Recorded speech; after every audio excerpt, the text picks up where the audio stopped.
Hi guys, welcome to revision time. आज है 24 अगस्त 2024। चलिए आज के करंट अफेयर्स स्टार्ट करते हैं। अगर आप सभी को ये वीडियो हेल्पफुल लगे तो वीडियो को लाइक कर दीजिएगा, चैनल भी सब्सक्राइब कर लीजिए। इस तरह की कम टाइम की डेली करंट अफेयर्स की वीडियो आपको हर दिन मिलते रहेंगे। तो चलिए शुरू करते हैं आज के करंट अफेयर्स के क्वेश्चन। मगर पहले जान लेते हैं 23 अगस्त को पूछे गए क्वेश्चन का सही आंसर क्या है। वर्तमान सामाजिक न्याय और अधिकारिता मंत्री का नाम क्या है। Option A Ashwini Vaishnaw, option B doctor Virendra Kumar, option C Dharmendra Pradhan, option D Jagdambika Pal. इसका सही आंसर है option B doctor Virendra Kumar. चलिए अब आज के करंट अफेयर्स हम स्टार्ट करते हैं। क्वेश्चन नंबर 1, किस देश ने अपने ही देश के नागरिकों को देश छोड़ने के लिए ऑफर दिया है। इसका आंसर है स्वीडन। स्वीडन की इमिग्रेशन मंत्री मारिया माल्मर स्टेनगार्ड ने कहा है कि जिन्हें स्वीडन की संस्कृति पसंद नहीं है या फिर वे लोग जहां यहाँ घुल मिल नहीं पाए हैं वे स्वीडन छोड़ सकते हैं। पहले विदेश से आकर स्वीडन में बसने वाले नागरिकों पर ही ये नियम लागू होता था, लेकिन नए प्रावधान के तहत जन्मजात नागरिकों पर भी ये नियम लागू होगा। नियम के अनुसार यदि कोई स्वीडिश नागरिक देश छोड़ता है तो उसे 10,000 स्वीडिश क्रोन 80,000 रुपये मिलते हैं। बच्चों को देश छोड़ने पर 40,000 रुपये मिलते हैं। इसके अलावा उन्हें किराए के पैसे भी मिलते हैं। स्वीडन में सीरिया, सोमालिया, ईरान और इराक से आए लोगों की आबादी काफ़ी है। स्वीडन नाटो का 32वां सदस्य देश बना है। स्वीडन में 10 दिसंबर को नोबेल पुरस्कार प्रदान किए जाते हैं। नोबेल शांति पुरस्कार नॉर्वे देश में दिया जाता है। स्वीडन की राजधानी स्टॉकहोम, वहां के सम्राट का नाम कार्ल 16 गुस्ताफ है और प्रधानमंत्री उल्फ क्रिस्टर्सन है। नेक्स्ट क्वेश्चन, विदेश और कपड़ा राज्य मंत्री पवित्रा मार्गेरिटा कितने देशों की आधिकारिक यात्रा पर है। इसका आंसर है 5 देशों की। विदेश और कपड़ा राज्य मंत्री का पद संभालने के बाद पवित्रा मार्गेरिटा की यह पहली आधिकारिक यात्रा है। 15 अगस्त से 24 अगस्त तक पवित्रा मार्गेरिटा की यात्रा में शामिल देश डोमिनिकन गणराज्य 15 से 16 अगस्त, दूसरा है ग्वाटेमाला 17 से 19 अगस्त, तीसरा है अल सल्वाडोर 19 अगस्त, चौथा है पनामा 20 से 22 अगस्त और पांचवा है त्रिनिदाद और टोबैगो 23 से 24 अगस्त। डोमिनिकन गणराज्य की यात्रा के दौरान पवित्रा मार्गेरिटा वहां के राष्ट्रपति लुइस एबिनेडर के शपथ ग्रहण समारोह में भारत की तरफ से शामिल हुए।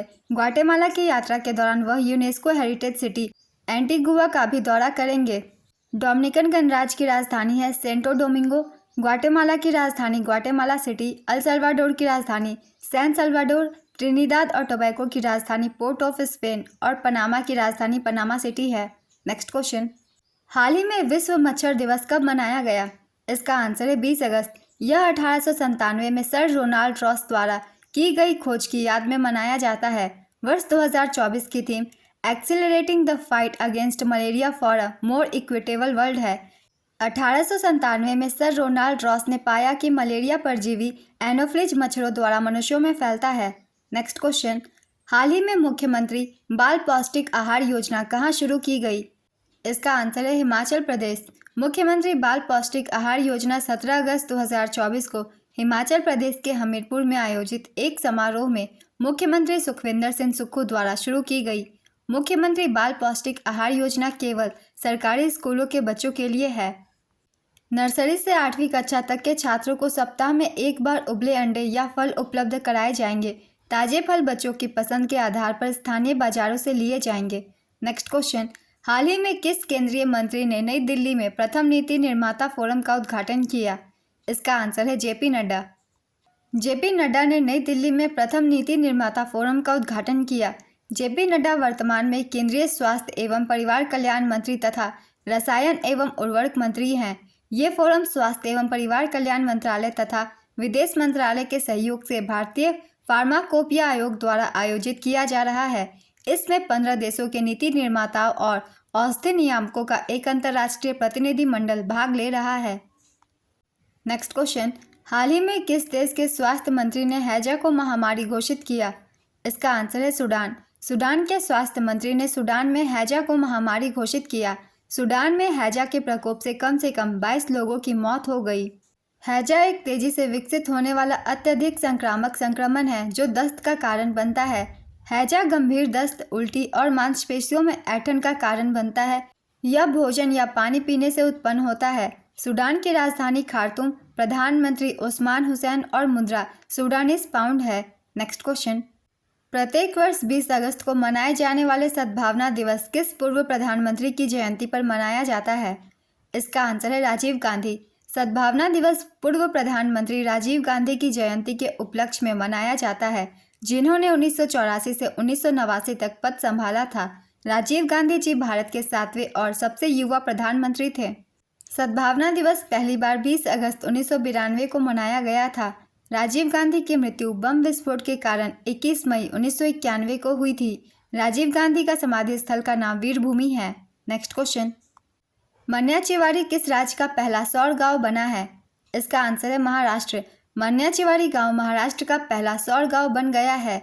इसका उद्घाटन महाराष्ट्र के सीएम एकनाथ शिंदे ने किया। अगले 1.5 साल में राज्य में सौर ऊर्जा से 12,000 मेगावाट बिजली पैदा की जाएगी। नेक्स्ट क्वेश्चन, भारत ने किस देश को 1400 किलोग्राम कैंसर रोधी दवाई भेजी है? इसका आंसर है सीरिया। भारत ने सीरिया को लगभग 1400 किलोग्राम कैंसर रोधी दवाओं की खेप भेजी है। यह कार्रवाई भारत के मानवीय सहायता प्रयासों का हिस्सा है। सीरिया स्थित भारतीय दूतावास ITEC जैसे कार्यक्रमों के माध्यम से द्विपक्षीय संबंधों को सुविधाजनक बनाने में सक्रिय रूप से लगा हुआ है। यह सहायता इस वर्ष मई में सीरिया की प्रथम महिला अस्मा असद में ल्यूकेमिया रोग के निदान के बाद दी गई। इस वर्ष मई में सीरिया के प्रथम महिला अस्मा असद को ल्यूकेमिया होने का पता चला था। ल्यूकेमिया खून का कैंसर, खून और बोन मैरो हड्डी के अंदर जहां खून बनता है में होने वाला कैंसर है। यह ब्लड में मौजूद वाइट ब्लड सेल्स को प्रभावित करता है। सीरिया की राजधानी दमिश्क, राष्ट्रपति बशर अल असद, आधिकारिक भाषा अरबी, मुद्रा सीरियाई पाउंड है। नेक्स्ट क्वेश्चन, हाल ही में भारतीय नौसेना के INS तबर ने किस देश का दौरा किया है? इसका आंसर है डेनमार्क। नौसेना संबंधों को मजबूत करने के लिए INS तबर ने एस्बर्ग डेनमार्क का दौरा किया है। इस यात्रा में डेनमार्क के सशस्त्र बलों के साथ द्विपक्षीय बातचीत और सांस्कृतिक आदान प्रदान शामिल है। हाल ही में INS तबर ने रूस में 328वें रूसी नौसेना दिवस परेड समारोह में हिस्सा लिया था। इसके अलावा INS तबर ने रूस के साथ समुद्री साझेदार अभ्यास में हिस्सा लिया था। INS तबर का निर्माण रूस में सेंट पीटर्सबर्ग में बाल्टिक शिपयार्ड में किया गया था। इसे 2004 में भारतीय नौसेना में शामिल किया गया। डेनमार्क की राजधानी कोपेनहेगन है। डेनमार्क के वर्तमान प्रधानमंत्री मेटे फ्रेडरिक्सन है। यहाँ की मुद्रा डेनिश क्रोन है। नेक्स्ट क्वेश्चन, हाल ही में किसको कर्मचारी राज्य बीमा निगम का महानिदेशक नियुक्त किया गया? इसका आंसर है अशोक कुमार सिंह। अशोक कुमार सिंह ने कर्मचारी राज्य बीमा निगम के महानिदेशक का पदभार संभाला। अशोक कुमार सिंह केरल कैडर के 1999 बैच के IAS अधिकारी हैं। उन्होंने स्वच्छ गंगा के लिए राष्ट्रीय मिशन के कार्यकारी निदेशक के रूप में कार्य किया है। उन्होंने रक्षा मंत्रालय में संयुक्त सचिव और वित्त मंत्रालय के निदेशक के रूप में भी कार्य किया है। ESIC श्रम एवं रोजगार मंत्रालय के अंतर्गत एक वैधानिक निकाय है। इसकी स्थापना 1952 में हुई थी। नेक्स्ट क्वेश्चन, लोक लेखा समिति के अध्यक्ष कौन बने हैं? इसका आंसर है KC वेणुगोपाल। लोकसभा अध्यक्ष ने 2024-25 के लिए 5 नई संसदीय समितियां गठित की। पहला है लोक लेखा समिति पब्लिक अकाउंट कमेटी। इसके अध्यक्ष KC वेणुगोपाल बने। ये कांग्रेस से हैं। दूसरा है अनुसूचित जाति और अनुसूचित जनजाति कल्याण कमेटी। इसके अध्यक्ष डॉक्टर फगन सिंह कुलस्ते BJP के हैं। तीसरा है पब्लिक अंडरटेकिंग कमेटी। इसके अध्यक्ष बैजयंत पांडा हैं। चौथा है अनुमान कमेटी। इसके अध्यक्ष डॉक्टर संजय जायसवाल हैं। और पांचवा है अन्य पिछड़ा वर्ग के कल्याण संबंधी कमेटी। इसके अध्यक्ष गणेश सिंह बने। लोक लेखा समिति में कुल 22 सदस्य होते हैं, जिसमें 15 लोकसभा और 7 राज्यसभा से होते हैं। यह समिति सरकारी खर्च की जांच करती है। संसद द्वारा हर साल लोक लेखा समिति का गठन किया जाता है।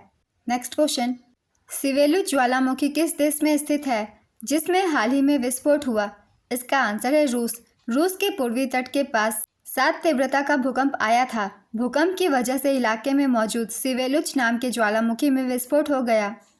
सिवेलुच रूस का सबसे एक्टिव ज्वालामुखी है। सिवेलुच में 1854 और 1964 में विस्फोट हुए थे। इसके बाद 15 अगस्त 1999 को यंग सिवेलुच में विस्फोट हुआ था, जिसके बाद ये लगातार एक्टिव है और लावा उगल रहा है। रूस में कुल 61 एक्टिव ज्वालामुखी हैं। नेक्स्ट क्वेश्चन, हाल ही में आयोजित 17वें अंतर्राष्ट्रीय पृथ्वी विज्ञान ओलंपियाड में भारतीय छात्र टीम ने कुल कितने स्वर्ण पदक जीते? इसका आंसर है 3। भारत की छात्र टीम ने 17वें अंतर्राष्ट्रीय पृथ्वी विज्ञान ओलंपियाड में कुल 8 पदक जीते, जिसमें 3 स्वर्ण पदक, 2 रजत पदक और 3 कांस्य पदक शामिल है। इस ओलंपियाड का आयोजन 8 से 16 अगस्त 2024 तक बीजिंग, चीन में किया गया। गुजरात, केरल, छत्तीसगढ़ और राजस्थान के छात्रों वाली 4 सदस्यीय भारतीय टीम ने 3 प्रतियोगिता श्रेणियों में पदक जीते, जिसमें से पहला है सिद्धांत और व्यावहारिक, दूसरा है पृथ्वी विज्ञान परियोजना और तीसरा है अंतर्राष्ट्रीय टीम फील्ड जांच। नेक्स्ट क्वेश्चन, नेपाल अकादमी और भारत के किस विश्वविद्यालय ने नेपाली भाषा और संस्कृति अनुसंधान के लिए समझौता किया है? इसका आंसर है बनारस हिंदू यूनिवर्सिटी। BHU ने नेपाली भाषा और संस्कृति अनुसंधान के लिए समझौता किया है। समझौते का उद्देश्य नेपाली भाषा, साहित्य, संस्कृति और दर्शन में अनुसंधान और आदान प्रदान को बढ़ावा देना है। नेपाली अकादमी भारतीय भाषा विभाग में BHU के शोध छात्रों को छात्रवृत्ति और इंटर्नशिप प्रदान करेगी। 71वां संविधान संशोधन अधिनियम 1992 के द्वारा संविधान के 8वीं अनुसूची में कोंकणी, मणिपुरी और नेपाली को जोड़ा गया था। आज के करंट अफेयर्स के क्वेश्चन कंप्लीट होते हैं। चलिए अब आज का क्वेश्चन देखते हैं क्या है। लोक लेखा समिति के अध्यक्ष कौन बने हैं? Option A KC Venugopal, option B Baijayant Panda, option C doctor Sanjay Jaiswal, option D Ganesh Singh. अपना आंसर गेस कीजिए या फिर कमेंट बॉक्स में दीजिए। अगर आप सभी को ये कम समय की करंट अफेयर्स हेल्पफुल लग रही हो तो वीडियो को लाइक कर दीजिएगा, चैनल भी सब्सक्राइब कर लीजिए। इस तरह की कम टाइम की करंट अफेयर्स वीडियो आपको हर दिन मिलते रहेंगे। फिर मिलते हैं अगली वीडियो के साथ। आप सभी को थैंक यू।